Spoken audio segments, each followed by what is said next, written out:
ସିଂହ ଜଙ୍ଗଲର ରାଜା, ଗମ୍ଭୀର କିନ୍ତୁ ଏକାକୀ, ସ୍ୱପ୍ନ ଦେଖିବାର ବ୍ୟକ୍ତି। ହରିଣ ଯୁବକ, ସୁନ୍ଦର, ସାହସୀ, ମୁକ୍ତ ଚିନ୍ତାଧାରା ଏବଂ କଳାପ୍ରେମୀ। ମାଙ୍କଡ଼ ଖେଳାଳି, ମଜାଳିଆ, ପ୍ରତ୍ୟେକ ପରିସ୍ଥିତିର ସୁଯୋଗ ନେଇ, କିନ୍ତୁ ଶେଷରେ ହୃଦୟରେ ଭଲ, ସଙ୍ଗୀତ ପ୍ରେମୀ। ଘୁଷୁରୀ ଅଳସୁଆ, ଭୋକିଲା, ସବୁବେଳେ ଖାଦ୍ୟ ଖୋଜେ, କିନ୍ତୁ ପ୍ରେମ ଏବଂ ବନ୍ଧୁତାକୁ ବୁଝିଥାଏ ଏବଂ ଭଲ ଗାୟକ। ଶିକାର କରିବା, ଖାଇବା, ଦିନସାରା ଶୋଇବା, ଏହା କ'ଣ ଜୀବନ କି? ନା ସାଙ୍ଗ, ନା ସାଥୀ। ବେଳେବେଳେ ଲାଗେ ଯେ ମୁଁ ଜଙ୍ଗଲରେ ଏକୁଟିଆ ଅଟେ। କି ସୁନ୍ଦର ଦୃଶ୍ୟ! ପ୍ରକୃତିର କଳା କେତେ ଚମତ୍କାର! ମୁଁ ଇଚ୍ଛା କରେ ମୁଁ ଏପରି କିଛି ସୃଷ୍ଟି କରିପାରିବି ଯାହା ଏହି ସୌନ୍ଦର୍ଯ୍ୟକୁ ପ୍ରତିଫଳିତ କରିପାରିବ। ମାଙ୍କଡ଼, ତୁମର ବହୁତ ଭଲ ସ୍ୱର ଅଛି। ତୁମେ ଜଣେ ଗାୟକ ହୋଇପାରିବ। ଆରେ ଥଟ୍ଟା କର ନାହିଁ, ମୁଁ ଜଣେ ଗାୟକ? ମୁଁ ସେପରି?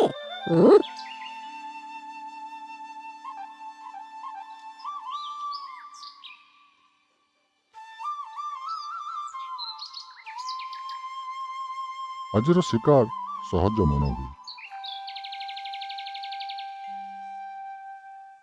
ଦୟାକରି ମୋତେ ଛାଡ଼ିଦିଅ। ତୁମେ ବହୁତ ସୁନ୍ଦର। ଭୟ କର ନାହିଁ, ମୁଁ ତୁମକୁ କିଛି ବି କରିବି ନାହିଁ। ତୁମେ କିଏ? ତୁମେ ମୋତେ କାହିଁକି ଅଟକାଇଲ? ମୁଁ ସିଂହ, ଏହି ଜଙ୍ଗଲର ରାଜା। ରାଜା, ତୁମେ ଏକୁଟିଆ କାହିଁକି ରହୁଛ? ମୁଁ ଜାଣେ ନାହିଁ।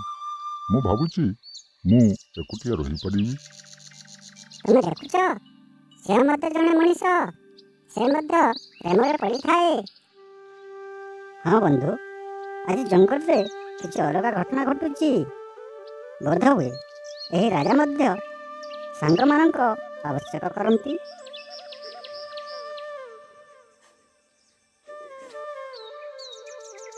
ନମସ୍କାର ସିଂହ। ନମସ୍କାର ହରିଣ। ତୁମେ ଏଠାରେ କ'ଣ କରୁଛ? ମୁଁ ତୁମକୁ ଦେଖୁଥିଲି। ତୁମେ ବହୁତ ସୁନ୍ଦର ଚିତ୍ର ଅଙ୍କନ କରୁଛ। ଧନ୍ୟବାଦ। ମୁଁ ଦେଖିପାରିବି କି? ଏହା ବହୁତ ସୁନ୍ଦର। ତୁମେ ବହୁତ ପ୍ରତିଭାଶାଳୀ। ଦେଖ, ଲିଓ ମଧ୍ୟ ଜଣେ ମଣିଷ। ସେ କଳାକୁ ମଧ୍ୟ ପସନ୍ଦ କରନ୍ତି। ହଁ, ମଣିଷ। ବୋଧହୁଏ ଆମେ ମଧ୍ୟ ସେମାନଙ୍କୁ ବନ୍ଧୁ କରିପାରିବା।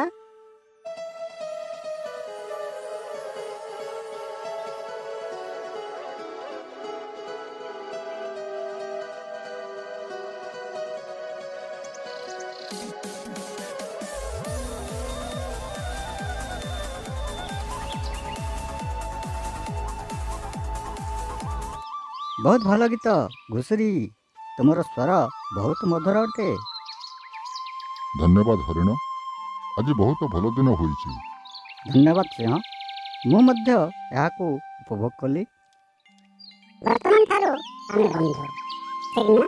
ହଁ, ଆମେ ସବୁବେଳେ ଏକାଠି ରହିବୁ। ଜଙ୍ଗଲର ସ୍ୱର ଶୁଣ। ଜୀବନ କ'ଣ? ପ୍ରେମ, ବନ୍ଧୁତା, ସଙ୍ଗୀତ। ସୁଖ ବାଣ୍ଟିବା, ଏକାଠି ରହିବା, ଜୀବନକୁ ସଜାଇବା। ଏହା ଦେଖିବାକୁ ଭଲ ଲାଗେ। ବନ୍ଧୁତା ସିଂହକୁ ବଦଳାଇ ଦେଇଛି। ବର୍ତ୍ତମାନ ସେ ମଧ୍ୟ ଖୁସି ଅଛନ୍ତି। ମୁଁ କେବେ ଭାବିନଥିଲି ଜୀବନ ଏତେ ସୁନ୍ଦର ହୋଇପାରେ। ବନ୍ଧୁତା ମୋ ଜୀବନକୁ ବଦଳାଇ ଦେଇଛି। ଶୁଭ ସକାଳ ଜଙ୍ଗଲ। ବୁଲିବାକୁ ଆଉ ଏକ ସୁନ୍ଦର ଦିନ। ଏତେ ଶୀଘ୍ର ନୁହେଁ ମାଙ୍କଡ଼। ପୋଖରୀ ଗର୍ତ୍ତରେ ଥିବା ଅସୁବିଧା ବିଷୟରେ ଆପଣ ଶୁଣିଛନ୍ତି କି? ଅସୁବିଧା? କ'ଣ ଅସୁବିଧା? ମୁଁ ଆଶା କରେ ଏହା ପୁନର୍ବାର କୁମ୍ଭୀର ନୁହେଁ ତ? ଏହା ଖରାପ। ଜଣେ ବିପଜ୍ଜନକ ଶିକାରୀ ଜଙ୍ଗଲରେ ଜାଲ ବିଛାଇଛି। କେହି ସୁରକ୍ଷିତ ନୁହନ୍ତି। ଆମେ କ'ଣ କରିପାରିବା? ଆମକୁ ସାହାଯ୍ୟ କରିବାକୁ ଆମକୁ କେହି ଶକ୍ତିଶାଳୀ ଏବଂ ସାହସୀ ବ୍ୟକ୍ତି ଦରକାର। ବୋଧହୁଏ ଆମେ ସିଂହ ସହିତ କଥା ହେବା ଉଚିତ।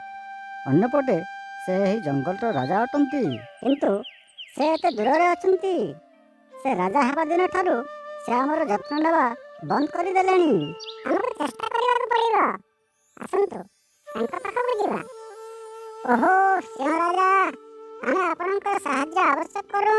ମାଙ୍କଡ଼ ବର୍ତ୍ତମାନ କ'ଣ? ମୁଁ ବ୍ୟସ୍ତ ଅଛି। ଶିକାରୀମାନେ ସବୁ ସ୍ଥାନରେ ଜାଲ ବିଛାଇଛନ୍ତି। ପଶୁମାନେ ବହୁତ ଆଘାତପ୍ରାପ୍ତ ହେଉଛନ୍ତି। ଦୟାକରି ସିଂହ ରାଜା, ତୁମେ କେବଳ ଯିଏ ଆମକୁ ବଞ୍ଚାଇ ପାରିବ। ମୁଁ ଏହି ଜଙ୍ଗଲକୁ ବର୍ଷ ବର୍ଷ ଧରି ଶାସନ କରିଥିଲି। ମୁଁ ଯୁଦ୍ଧ କରି ତୁମକୁ ସୁରକ୍ଷା ଦେଇଛି।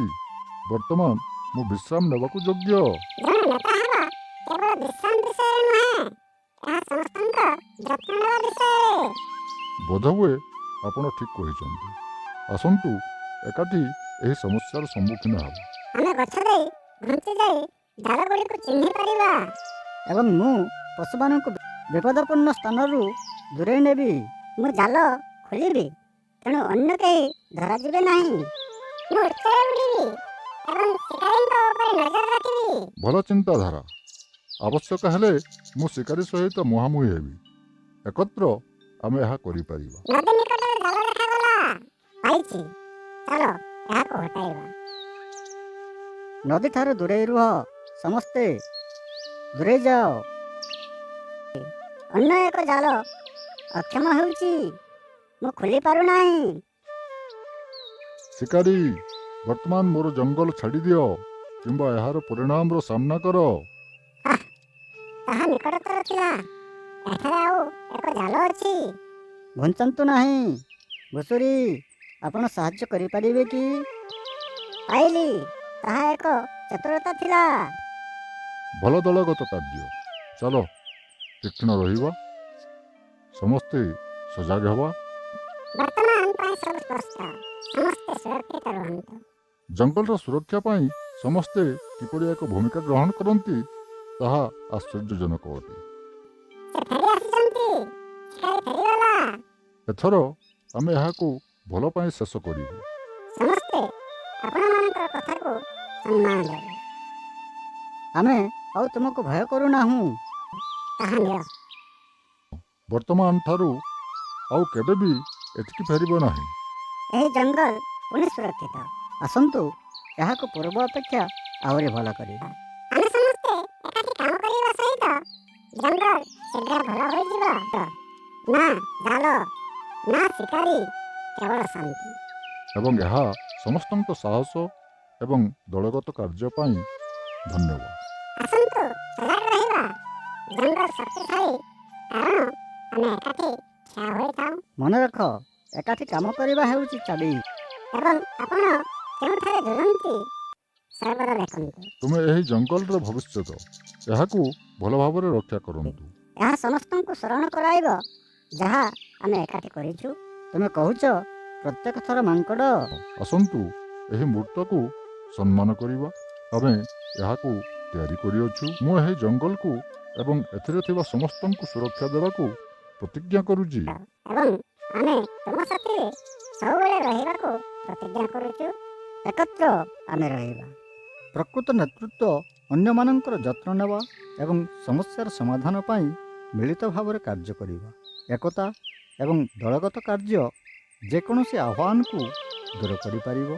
ଯଦି ଆପଣମାନଙ୍କୁ ଆମ ଭିଡ଼ିଓଟି ଭଲ ଲାଗିଥାଏ ତେବେ ଲାଇକ୍, କମେଣ୍ଟ ଓ ସେୟାର କରିବା ସହିତ ଆମ ଚ୍ୟାନେଲଟିକୁ ସବସ୍କ୍ରାଇବ୍ କରିବା ହେବେ, ଯଦ୍ୱାରା ଏପରି ଅନେକ ଶିକ୍ଷଣୀୟ ଭିଡ଼ିଓର ନୋଟିଫିକେସନ୍ ଆପଣମାନଙ୍କୁ ତୁରନ୍ତ ମିଳିପାରିବ। ଧନ୍ୟବାଦ।